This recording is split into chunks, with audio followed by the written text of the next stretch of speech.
NordVPN is becoming more than just a VPN. Threat protection will guard your device against malicious websites, malware, trackers, and intrusive ads, even if you're not connected to a VPN server at the time.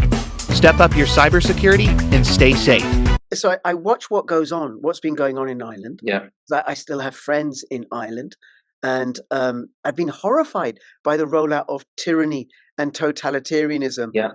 And also what's coming down the line. Now, you were about to say something about why why the framework. Yeah. Your framework. So it all started because I wasn't really. I find it very hard to buy into the idea that there's a kind of a Hollywood group of people that meet, in dark rooms and computer screens everywhere, and they're plotting all of this. I mean, there's agendas at play. I mean, this is where I am on it, right? Mm-hmm. And so I ran across the work of Matthias Desmet, the professor of psychology at the University of Ghent, and he did a book very, very recently, which is called The Psychology of Totalitarianism. I have it here. That's it. Right. And I studied it. I mean, when I read a book, I mean, there's hardly anything left on any page that hasn't been heavily underlined and drawings and all the rest of it. And then I summarize it. I kind of write a note to myself at the end of the book, and then I kind of internalize it. And I just thought it was fascinating. And what's fascinating about his work is that his work was grounded in all of the work done by Hannah Arendt. And yes. She was very famous, as you know. She was at the Eichmann the Eichmann trial. I think it was 1961 in Israel, where they got him.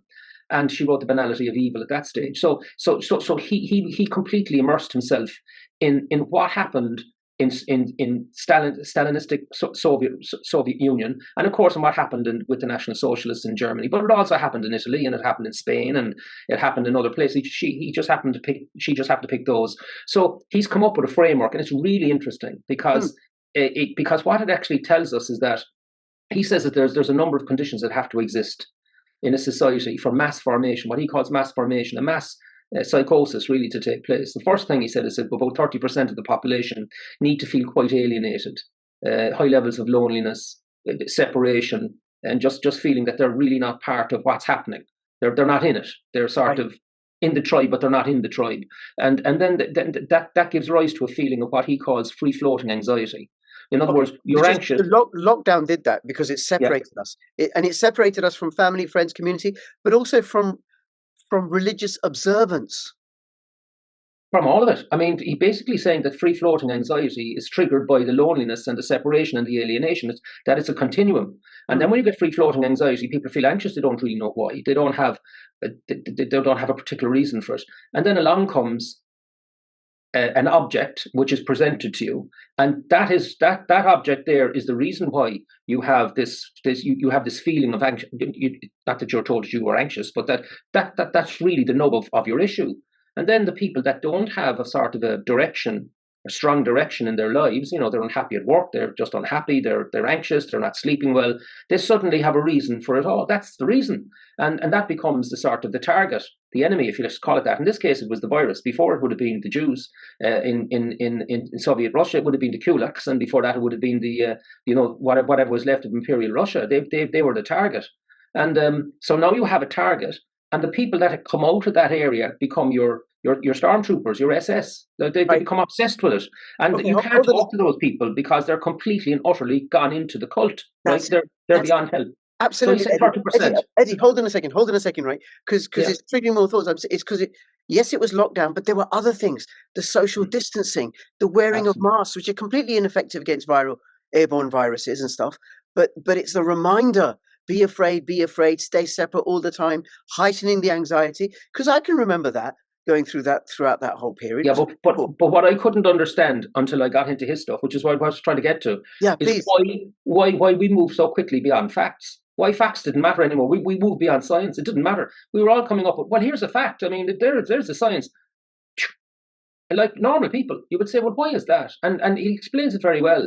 Basically says that that you have 20% of the population that see through the bullshit for what it is. Critical thinkers, they just say, well, that's nonsense because here for this and this and this and that reason, and they coalesce amongst themselves. But that the bit in the middle, the people that are neither in let's call them the lost, that they're in the middle. What they do is they keep their heads down.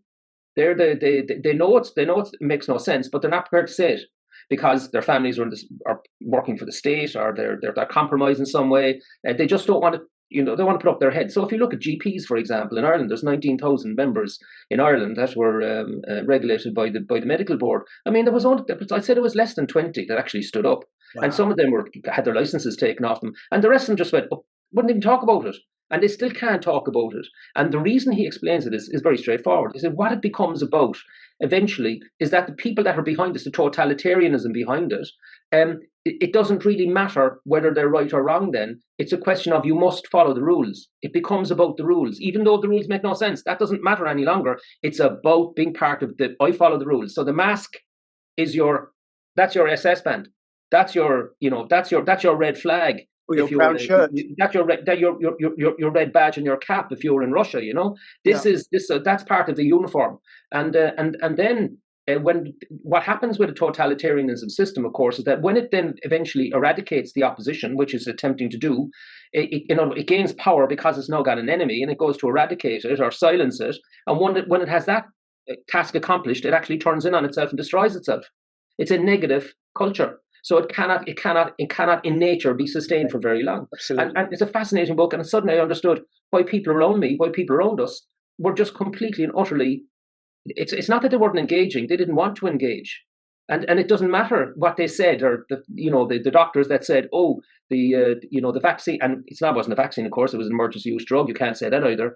But that the vaccine somehow was going to stop transmission. All you had to do was take it, and then if you didn't take it, you were a bad citizen. You were one of those. You're one of those outsiders. One of those people about who we can attach our free floating anxiety and see you as the threat. And that's where we were going. So in Ireland, when it happened, when the president of Ireland passed what I call the leper pass, which was the yellow armband, and I made a comment that I tweeted at the time. I said, why don't we just have a yellow armband with the Star of David on it altogether? I mean, that ended really well the last time. And it was a satirical comment I made. And suddenly, of course, I was descended upon as being anti-Semitic. And I wasn't I was going on what an actual survivor was talking about over in America. Vera, come to me in a moment. Anyway, she was a child at the time of the horror that occurred in Europe in those years. So what happened then was that none of us against the vaccination of children. I mean, the idea that we were injecting children with an experimental drug to save their grandparents from potentially being exposed to the virus.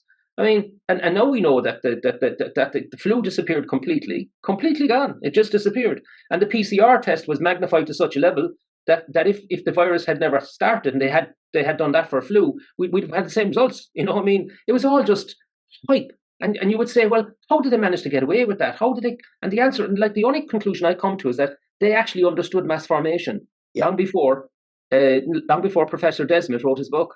They knew this because this is the stuff that intelligence agencies study. They study this, the psychology of the masses, and people that are in the mass illusion don't know that they're in it. We've had television films about The Matrix and all this kind of stuff. This is well covered ground. The problem is that people think that the level of education that they've got is somehow going to protect them, and actually that's not true either. In fact, I don't know if you're aware about the Milgram experiment and the Asher social experiments. No, go ahead. Was a psychologist, I think, in the US, and he wanted to study how come Germans? What was it about Germans that allowed Nazism to take root? Is it something intrinsic about the German psyche? So what he did was he had an actor in one room, set up to be electrocuted. Oh yeah, no, about the study, yeah. Yeah, and then he had subjects who were given orders to send electric shocks to this person. Now they weren't real electric shocks, but the actor was faking them. And what he found was something like 2/3 of the people followed the instructions that they were given, even though, to turn it up and shock him more, even though the actor they didn't know he was acting, was exhibiting more pain. It's only about a third who said, no, we're not doing this.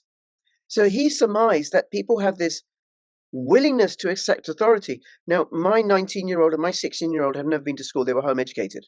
Right. And one of the reasons is because I dug into school and what that does. And what you're talking about suddenly occurred to me is that we have what happens in school, where we're trained to follow instructions. And then you have a rump, the disruptive students, the ones who bunk off class and don't do their homework and everything. The centers, yeah. Right? And then as a fractal, at a much larger scale, you have the same thing playing out during lockdown at a societal level. keep your cryptocurrency super secure with ElliePal's Titan 2.0. Discount code with my link, bit.ly/cryptorichellipal. bit.ly/cryptorichellipal. Link in the description below.